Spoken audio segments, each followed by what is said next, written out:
Hi friends, ఈ వీడియోలో మీకు కాపర్ గ్యాస్ పైప్ లైన్ గురించి పూర్తి వివరాలు చెప్పబోతున్నా. ఇప్పుడు వచ్చే కొత్త హౌసెస్కి, కొత్త కిచెన్లకి ఖచ్చితంగా కాపర్ గ్యాస్ పైప్ లైన్ అనేది వేపిస్తూ ఉన్నారు. అయితే దీనివల్ల నిజంగా ఉపయోగాలు ఉన్నాయా లేకపోతే ఏమైనా నష్టాలు ఉన్నాయా అనేది ఇప్పుడు ఈ వీడియోలో చూద్దాం. జనరల్గా అసలు కాపర్ గ్యాస్ పైప్ లైన్ ఎందుకు వేయించుకోవాలి? కాపర్దే వేయించుకోవాలి, లేదా వేరే వేసుకోవద్దా? రబ్బర్ ట్యూబ్ ఉంటుందిగా, అది వేసుకోవద్దా?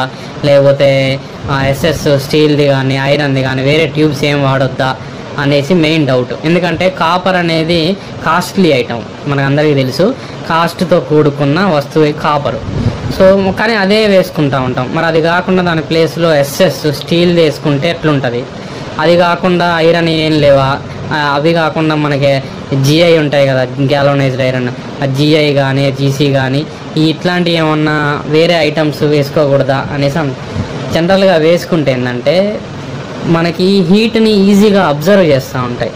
టెంపరేచరు వేరియేషన్ ఈజీగా తెలిసిపోద్ది, దానికి లాగేస్తుంది అన్నమాట. అదే ఈ కాపర్ అనుకోండి, ఇప్పుడు మనం ఏసీలకి కాపర్ పైప్ లైనే ఉంటుంది. అదేంటంటే ఆ టెంపరేచర్ని కంట్రోల్లో ఉంచాలి, తక్కువ వేరియేషన్ వస్తుంది అన్నమాట టెంపరేచరు వేరే ఐటమ్స్తో పోలిస్తే, అంటే వేరే మెటల్తో పోలిస్తే. అందుకే కాపర్ పైప్ లైన్ వేసుకోవాలి.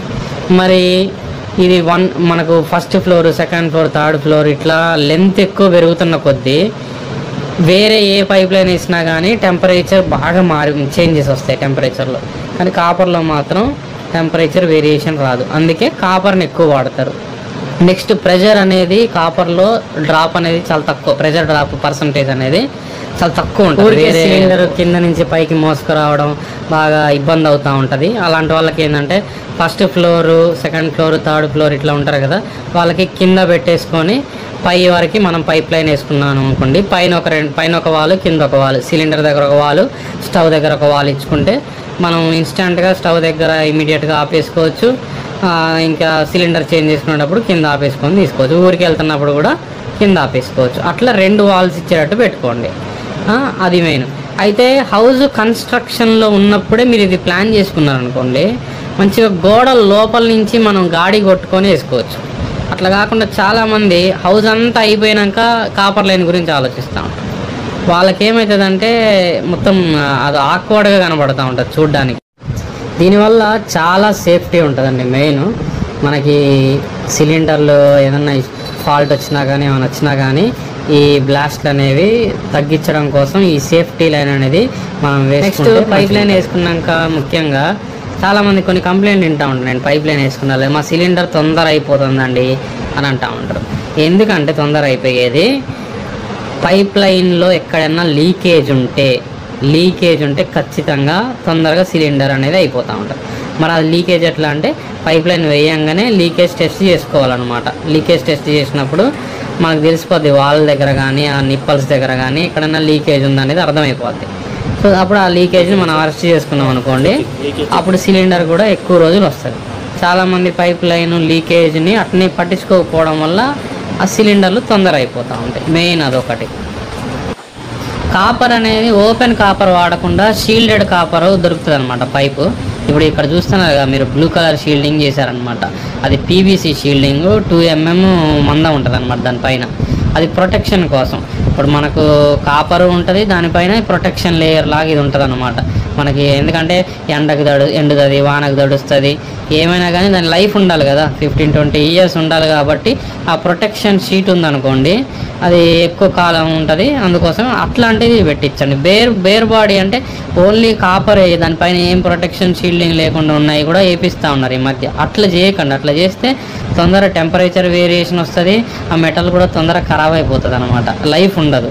సో ఇట్లా ప్రొటెక్షన్ ఉన్న పైప్ లైన్ వేయించుకోండి. బాగా లెంత్ పెరుగుతున్న కొద్దీ పైపు ప్రెషర్ డ్రాప్ అవుతుందా ఏమన్నా అంటే 5 ఫ్లోర్లు 6 ఫ్లోర్లు అంత లెంత్ పోవాలా మన కింద సిలిండర్ పెట్టుకుంటే ఏమన్నా ప్రెషర్ డ్రాప్ అయ్యి స్టవ్ ఫ్లేమ్ తగ్గిద్దా అనేసి అని అంటా ఉన్నారు. అయితే ఉంటుంది, డ్రాప్ పర్సంటేజ్ ఉంటుంది ఖచ్చితంగా. కానీ మనం ఏంటంటే అంత లేదు, ఒక 100 ఫీట్స్ లోపు అయితే ఈ ఓకే మన ఇంట్లో వాడే డొమెస్టిక్ సిలిండర్స్. కానీ ఇంకా లెంత్ పెరుగుతుంది అనుకోండి, వేరే సిలిండర్స్ కమర్షియల్ రెగ్యులేటర్ ఉన్నటువంటి సిలిండర్స్ వాడుకోవాల్సి వస్తుంది అనమాట. అప్పుడు ఏంటంటే కొంచెం ప్రెషర్తో కొడతా ఉంటుంది. అయితే మరీ ఫుల్లీ కమర్షియల్ రెగ్యులేటర్లు వాడద్దు. మళ్ళీ అవి వాడారనుకోండి ఇంట్లో మీ స్టవ్లు ఖరాబ్ అయిపోతాయి. అంటే అంత ప్రెషర్తో కొడితే ఈ మన ఇంజెక్టర్స్ ఉంటాయి కదా, అవి పోతాయి అనమాట, జెట్స్ అవి ఫెయిల్ అయిపోతాయి. అట్లా వాడకూడదు. చూసుకోవాలి, మీకు 100 ఫీట్స్ లోపు ఒక రకంగా ఉంటుంది, 100 ఫీట్స్ దాటితే ఒక రకంగా ఉంటుంది అనమాట. అది మీరు పిలిపించుకొని టెక్నీషియన్ని చెక్ చేయించుకున్న తర్వాతకి అది దీనికి మెయింటెనెన్స్ ఏమైనా ఉంటుందా అని అంటూ ఉంటారు. మెయింటెనెన్స్ అనేది ఏముండదులే, కానీ మరి మధ్యలో లీకేజ్ అనేది టెస్ట్ చేయించుకుంటూ ఉండాలి. లీకేజ్ లేకుండా చూసుకున్నారు అనుకోండి, అదొక్కటే మెయిన్ మెయింటెనెన్స్. నెక్స్ట్ కాస్ట్ గురించి అడుగుతూ ఉన్నారు. కాస్ట్ వచ్చేసి పర్ ఫీట్ ఛార్జ్ చేస్తారండి. అట్లాగే వాల్స్ ఛార్జ్, ఎందుకంటే వాల్స్ వాడాలి కదా, వాల్స్ కొంచెం బ్రాస్ వాల్స్ ఉంటాయి, కొంచెం కాస్ట్ ఉంటాయి. వాటికి వాడే నిప్పల్స్, ఎల్బెండ్లు, క్లాంపులు, ఇట్లా లేబర్ కాస్ట్, ఇట్లా కాస్ట్ వేసేసి మీ లెంత్ని బట్టి మీకు ఎన్ని ఫీట్స్ వచ్చింది ఆ లెంత్ని బట్టి ఛార్జ్ అనేది డిసైడ్ చేస్తారనమాట. మనం ఓపెన్గా చెప్పడానికి ఏముండదు. అది మీరు పిలిపించుకున్నప్పుడు టెక్నీషియన్ని అది ఎంత లెంత్ వస్తుందో చెక్ చేసి ఆ లెంత్ ప్రకారం మీకు ఛార్జ్ చేస్తారు. అండ్